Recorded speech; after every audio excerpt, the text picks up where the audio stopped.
ಇತ್ತೀಚಿನ ಸಂಚಿಕೆಗಳನ್ನು ಜಾಹೀರಾತಿನ ಕಿರಿಕಿರಿ ಇಲ್ಲದೆ ನೋಡಿ.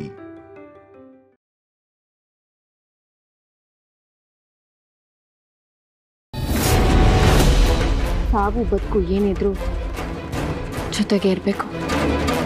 ನಮ್ಗೆ ದೂರ ಮಾಡೋಕ್ಕೆ ಯಾರಿಂದನೂ ಆಗಲ್ಲ.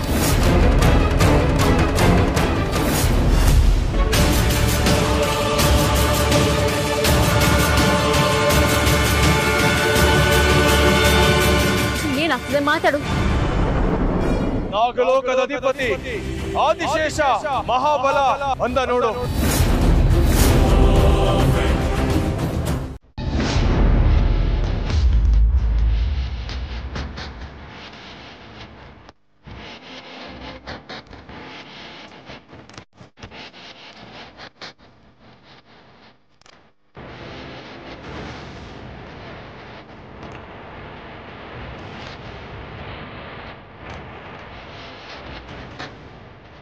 ನನ್ನ ಮುಂದೆ ಇರೋದು ಎರಡೇ ದಾರಿ, ಸಾವು ಮತ್ತೆ ಬದುಕು. ನಾಗಮಣಿ ಆಸೆಗೆ ಬಿದ್ದು ನನ್ನವರಿಂದ ದೂರ ಇದ್ದಿದ್ದಾಯ್ತು, ನನ್ನವರನ್ನೇ ಬಲಿ ಕೊಟ್ಟಿದ್ದು ಆಯ್ತು, ನನ್ನ ಸ್ನೇಹಿತರನ್ನ ಕಳ್ಕೊಂಡಿದ್ದು ಆಯ್ತು. ಕೊನೆಗೆ ನನ್ನ ರೂಪನೇ ಕಳ್ಕೊಂಡು ಅಲೆದಾಡ್ತಾ ಇದ್ದೀನಿ ನಾನು. ಕಷ್ಟಪಟ್ಟು ಭೂಮಿಯಲ್ಲಿ ಉಳಿಯೋ ಹಾಗೆ ಮಾಡಿದ ನಾಗಮಣಿ ಈಗ ಕಂಡೋರ್ ಪಾಲಾಗಿ ನಾನು ನತದೃಷ್ಟನಾಗಿ ಸಾಯ್ಬೇಕಾ? No, never. ಖಂಡಿತ ಸಾಧ್ಯ ಇಲ್ಲ. ಅದೇನೇ ತೊಂದರೆ ಬಂದ್ರು ಇವತ್ತು ಹೆಣಗಳು ಉರುಳಬೇಕು.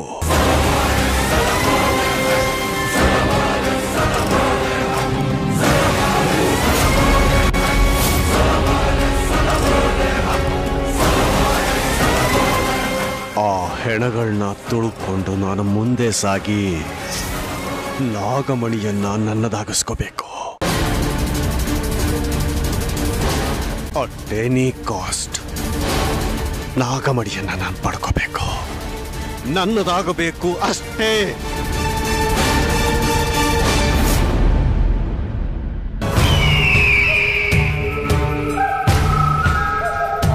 ಇದೇನು ಗುರುಗಳೇ, ಎರಡೆರಡು ಮಂಡಲ ಯಾಕೆ? ಆಗ ಅಭಯ್ ಮಾತ್ರ ಇದ್ದ, ಈಗ ತ್ರಿಶೂಲ್ ಕೂಡ ಮಂಡಲಕ್ಕೆ ಬೇಕಾಗುತ್ತಾನೆ. ಹಾಗಾಗಿ 2 ಮಂತ್ರ ಮಂಡಲಗಳು ಬೇಕು ದಿಗ್ವಿಜಯ.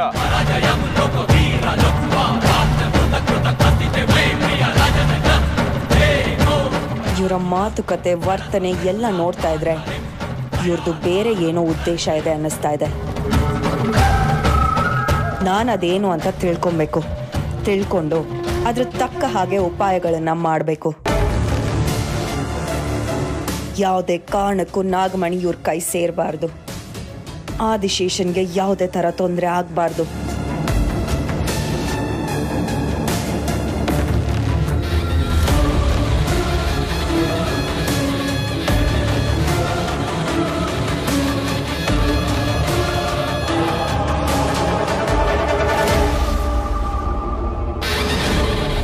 ಕೊನೆಗೆ ನಾನು ನನ್ನ ಆದಿಶೇಷ ಸೇರಿ ಇವನನ್ನ ಶಿವಾನಿನ ಇಲ್ಲಿರೋರು ಎಲ್ರೂ ಸಂಹಾರ ಮಾಡ್ತೀವಿ. ಆಮೇಲೆ ನಾಗಮಣಿ ಜೊತೆಗೆ ನಾಗಲೋಕಕ್ಕೆ ಹೊರಟು ಹೋಗ್ತೀವಿ.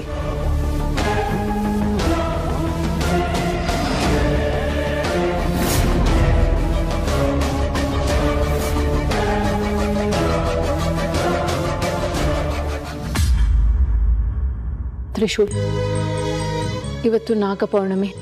ದುಷ್ಟಶಕ್ತಿಗಳೆಲ್ಲ ಹೊಂಚ್ ಹಾಕಿ ನಾಗಮಣಿನ ಪಡಿಲೇಬೇಕು ಅಂತ ಸಂಚ್ ಮಾಡಿ ಕೂತಿದ್ದಾರೆ. ಸ್ವಾಮಿಗಳು ಹೇಳಿದ ಪ್ರಕಾರ ಇವತ್ತು ನಿನಗೆ ಮರಣ ಕಂಟಕ ಇದೆ. ಇವತ್ತು ಸೂರ್ಯ ಮುಳುಗೋದ್ರ ಒಳಗೆ ನಿನಗೇನು ಆಗದಿರೋ ಹಾಗೆ ನೋಡ್ಕೊಳ್ಳೋದು, ನೀನು ಎಲ್ಲೂ ಹೋಗದಿರೋ ಹಾಗೆ ನೋಡ್ಕೊಳ್ಳೋದು ನನ್ನ ಜವಾಬ್ದಾರಿ. ಹೋದ ಜನ್ಮದಲ್ಲಿ ನಮ್ಮನ್ನ ಸಾವು ದೂರ ಮಾಡಿತ್ತು, ಆದರೆ ಈ ಜನ್ಮದಲ್ಲಿ ನಮ್ಮನ್ನ ಸಾವು ದೂರ ಮಾಡಬಾರ್ದು ತ್ರಿಶೂಲ್. ಸಾವು ಬದುಕು ಏನಿದ್ರು ಜೊತೆಗೆ ಇರಬೇಕು. ನಮ್ಗೆ ದೂರ ಮಾಡೋಕ್ಕೆ ಯಾರಿಂದನೂ ಆಗಲ್ಲ.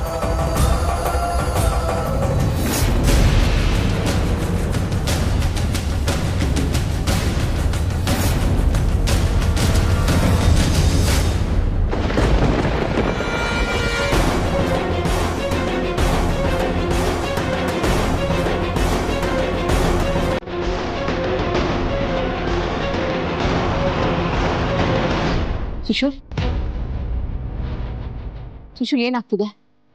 ತ್ರಿಶೂಲ್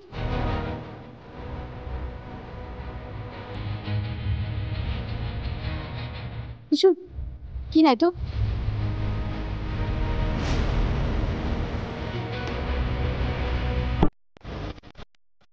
ತ್ರಿಶೂಲ್ ಏನಾಗ್ತಿದೆ? ತ್ರಿಶೂಲ್ ತ್ರಿಶೂಲ್ ಏನೇನ ಕೇಳ್ತಿರೋದು? ಮಾತಾಡು ತ್ರಿಶೂಲ್. ತ್ರಿಶೂಲ್ ಎಲ್ಲ ತ್ರಿಶೂಲ್ ನಿಂತ್ಕೋ. ತ್ರಿಶೂಲ್ ನಿಂತ್ಕೋ. ನೀನ್ ಹಾಗೆ ಮಾತಾಡ್ತಾ ಇರೋದು. ತ್ರಿಶೂಲ್ ಪರಮೇಶ್ವರ ಏನ್ ಮಾಡ್ಲಿ ಈಗ? ಒಮ್ಮೆಲೆ ಕ್ಷುದ್ರ ಶಕ್ತಿ ಪ್ರಯೋಗ ಆಗಿದೆ. ಅವನ್ನ ತಡಿಬೇಕಲ್ಲ.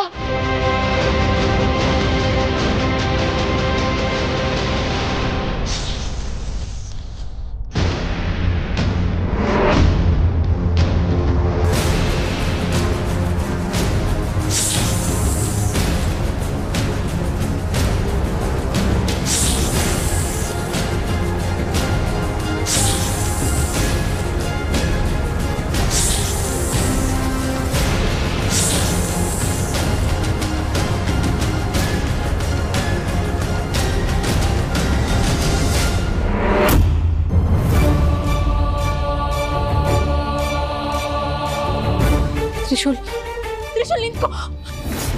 ಅಯ್ಯೋ ತ್ರಿಶೂಲ್ ಹೋಗ್ಬೇಡ. ತ್ರಿಶೂಲ್ ನಿಂತ್ಕೋ. ಎಲ್ಲಿಗೆ ಹೋಗ್ತಿದ್ಯಾ?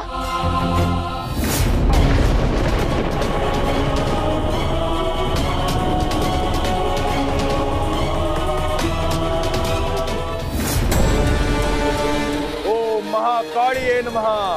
ಓಂ ಮಹಾಜ್ವಾಲಿಯೇ ನಮಃ. ಓಂ ರುದ್ರ ಶಕ್ತಿಯೇ ನಮಃ.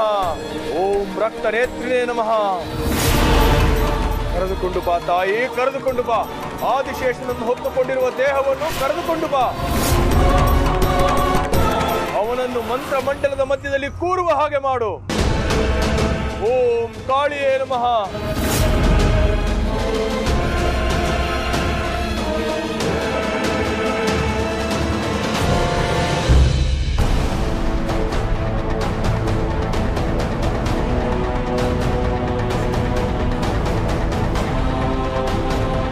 ನಿಂತ್ಕೋ. ದಯವಿಟ್ಟು ಮುಂದೆ ಹೋಗ್ಬೇಡ. ನೀನ್ ಹೋಗ್ತಿರೋದು ಸಾವಿನ ಕಡೆ. ನಿನ್ಗೇನಾದ್ರೂ ತೊಂದರೆ ಆದ್ರೆ ನಾಗಮಣಿ ಆ ದುಷ್ಟರ ಪಾಲಾಗುತ್ತೆ. ಅದನ್ನ ಲೋಕ ಕಂಟಕಕ್ಕೆ ಬಳಸ್ಕೋತಾರೆ. ದಯವಿಟ್ಟು ಹೋಗ್ಬೇಡ. ನಿಂತ್ಕೋ ಆದಿಶೇಷ. ಆದಿಶೇಷ ಆದಿಶೇಷ ನನ್ ಕೇಳು. ನಿಂತ್ಕೋ ಆದಿಶೇಷ. ಆದಿಶೇಷ ನಿಂತ್ಕೋ. ದಯವಿಟ್ಟು ಹೋಗ್ಬೇಡ.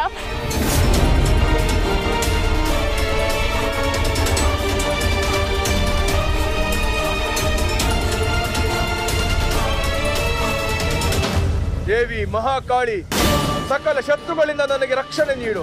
ಈ ಪೂಜಾ ಕೈಂಕರ್ಯಗಳು ಯಾವುದೇ ಲೋಪವಿಲ್ಲದೆ ನಡೆಯುವಂತೆ ಅನುಗ್ರಹ ಮಾಡು.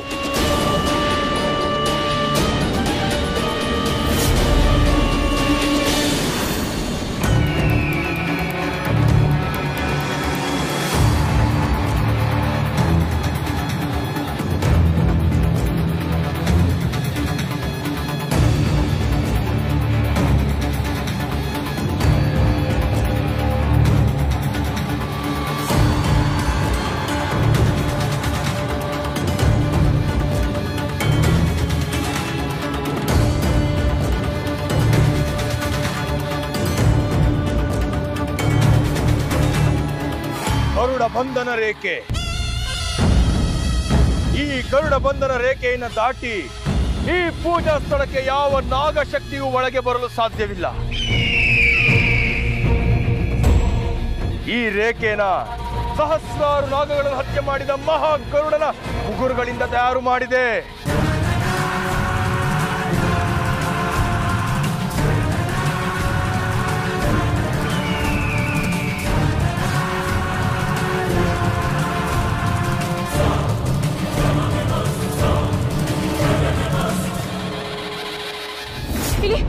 ನೀನ್ ದುಷ್ಟರು ಹಾಕಿರೋ ರೇಖೆ ಏನಾದ್ರು ದಾಟಿದ್ರೆ ಮತ್ತೆ ನೀನ್ ವಾಪಸ್ ಬರಕ್ಕಾಗಲ್ಲ.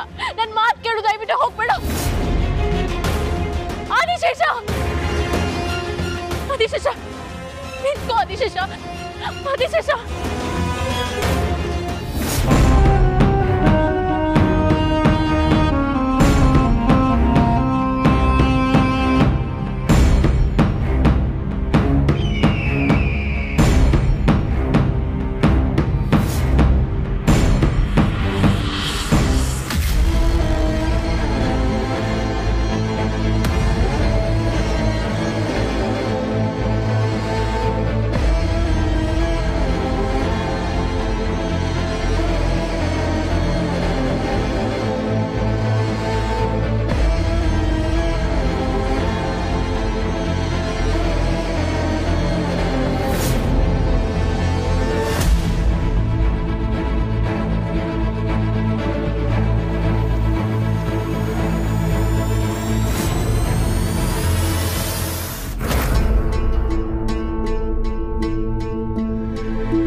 ಸ್ವರೂಪಿಣ್ಯೇ ನಮಃ.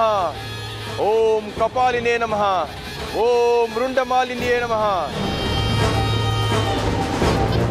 ಆವಾಹಯಾಮಿ ಆವಾಹಯಾಮಿ.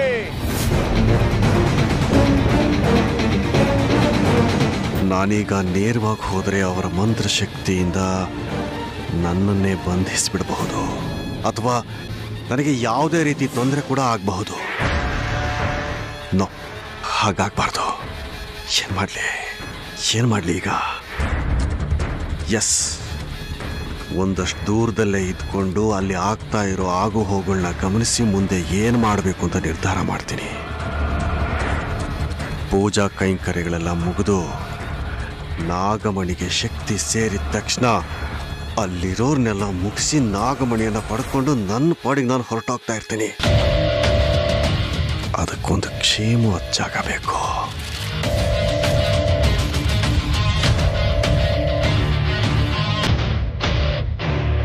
ಆವಾಹಯಾಮಿ ಆವಾಹಯಾಮಿ.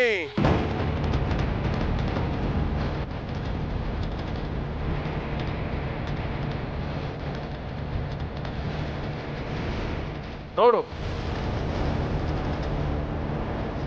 ನಾಗಲೋಕದ ಅಧಿಪತಿ ಮಹಾಪ್ರಚಂಡ ಫಲಶಾಲಿ ಆದಿಶೇಷ ಬರುತ್ತಿದ್ದಾನೆ.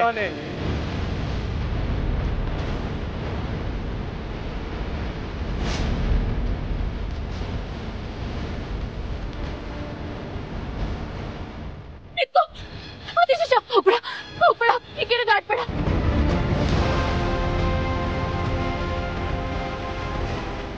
ಯಾವುದೇ ಕಾರಣಕ್ಕೂ ಈ ಕೆರೆ ದಾಟ್ಬೇಡ ಆದಿಶೇಷ, ಹೋಗ್ಬೇಡ, ಈ ಕೆರೆ ದಾಟ್ಬೇಡ.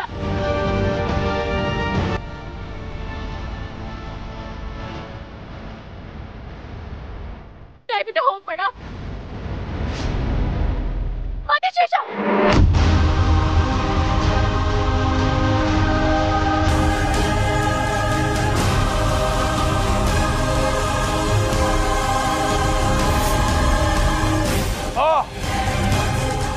ಆದಿಶೇಷ ಬಾ. ಆದಿಶೇಷ ನಿಂತ್ಕೋ, ಹೋಗ್ಬೇಡ.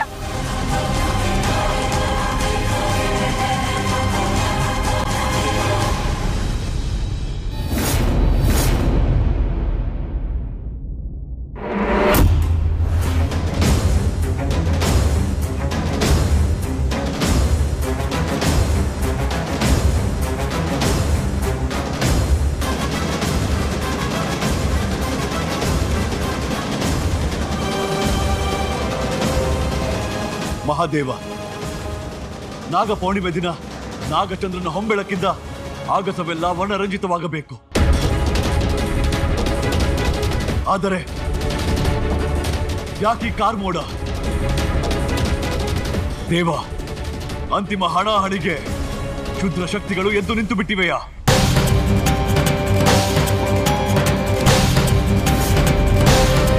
ಕ್ಷುದ್ರ ಶಕ್ತಿಗಳ ಪ್ರಯೋಗ ಶುರುವಾಗಿದೆ. ಇದು ಅಂತಿಮ ಹೋರಾಟ, ಸಾವು ಬದುಕಿನ ಹೋರಾಟ. ನಾಗ ಸೈನಿಕರು ರಣರಂಗಕ್ಕೆ ಧುಮುಕಲೇಬೇಕು.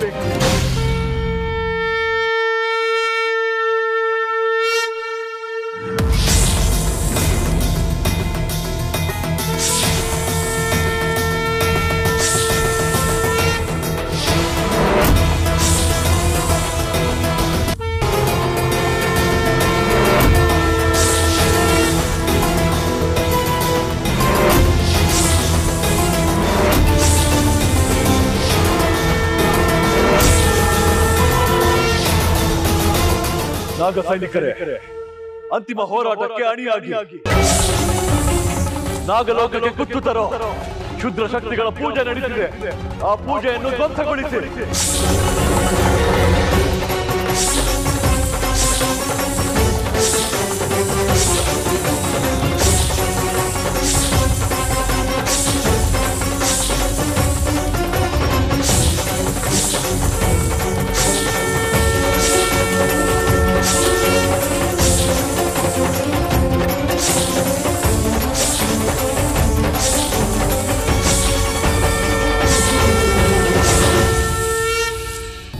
ಏನಾಗ್ತಿದೆ ಇಲ್ಲಿ?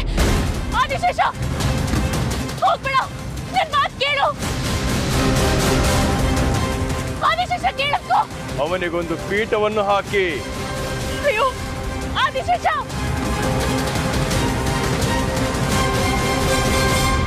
ಮಂಡಲದಲ್ಲಿ ಕುಳಿತುಕೋ. ಆದಿಶೇಷ ಬೇಡ, ಅವ್ನಿಗೇನು ಮಾಡ್ಬೇಡಿ, ನನ್ ಮಾತು ಕೇಳಿಸ್ಕೋ ಆದಿಶೇಷ.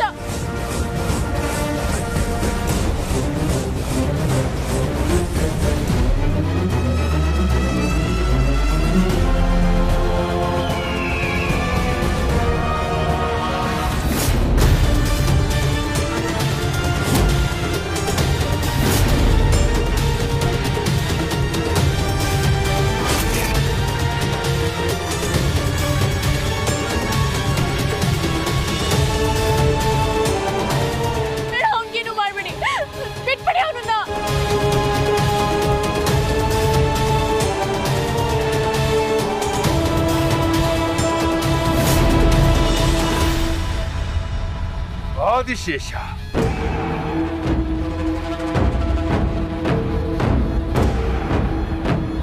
ನಾಗಿಣಿ, ನೀನು ಒಳಗಡೆ ಬರ್ತೀಯ, ಬಂದು ನಿನ್ನವನನ್ನ ಕಾಪಾಡ್ತೀಯ. ಆಗದು, ನಿನ್ನಿಂದ ಅದು ಸಾಧ್ಯವಾಗದು.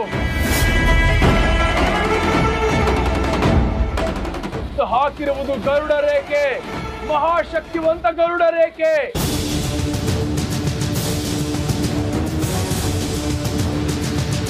ಆ ಗರುಡ ರೇಖೆಯನ್ನು ದಾಟಿ ನಾಗಲೋಕದವರಿಗೆ ಒಳಗೆ ಬರಲು ಸಾಧ್ಯವಿಲ್ಲ. ಇನ್ನು ನಿನ್ನಿಂದ ಸಾಧ್ಯವೇ? ಏ ತ್ರಯಂಬಕ, ತಪ್ಪು ಮಾಡ್ತಿದ್ಯಾ ನೀನು. ಲೋಕ ಕಂಟಕಕ್ಕೆ ಕಾರಣ ಆಗ್ತಿದ್ಯಾ. ದೇವರ ವಿರುದ್ಧ, ಸೃಷ್ಟಿ ವಿರುದ್ಧ, ಪ್ರಕೃತಿ ವಿರುದ್ಧ ಹೋದವರು ಯಾರು ಉಳ್ದಿಲ್ಲ. ಅದು ಯಾರೋ ಬರೆದ ಇತಿಹಾಸದ ಕತೆ, ಪುರಾಣದ ಕತೆ. ಈಗ ನಾನು ಬರ್ತೀನಿ ಹೊಸ ಕತೆ.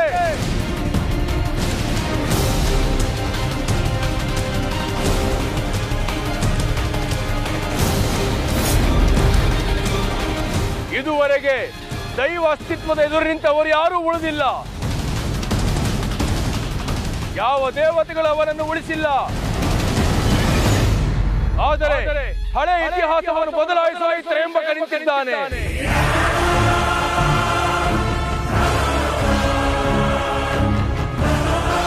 ನಾಗಿಣಿ, ಸೃಷ್ಟಿಯ ಸಕಲ ಸಿದ್ಧಿಗಳನ್ನು ನನ್ನಲ್ಲಿ ಆಹ್ವಾನಿಸಿಕೊಳ್ಳುತ್ತಿದ್ದೇನೆ. ನಾಗಮಣಿಯಿಂದ ಸಕಲ ಸಿದ್ಧಿಗಳನ್ನು ನನ್ನಲ್ಲಿ ಆಹ್ವಾನಿಸಿಕೊಳ್ಳುತ್ತಿರುವೆ. ಸೃಷ್ಟಿಯ ವ್ಯವಸ್ಥೆಯನ್ನೇ ಬದಲಾಯಿಸಿ ಬಿಡುವೆ ನಾಗಿಣಿ. ಯಾಕೆಂದರೆ ಇನ್ನು ಮುಂದೆ ದೇವರ ಸಾಲಿನಲ್ಲಿ ತ್ರಯಂಬಕ ನಿಲ್ಲುತ್ತಾನೆ.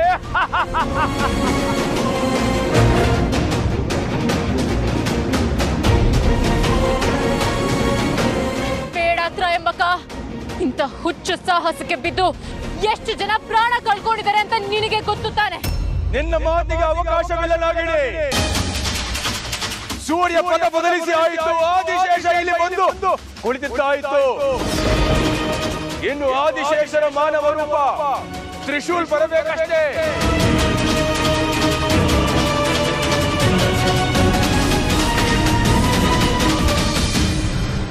ತಾಯೇ, ಇನ್ನು ಪೂರ್ವ ಮಾನವನ ದೇಹವಾದ ತ್ರಿಶೂಲನ್ನು ಎಚ್ಚರಿಸಬೇಕು. ಮುಂದಿನ ಭವಿಷ್ಯದ ಕಡೆಗೆ ನನ್ನ ಹೆಜ್ಜೆ.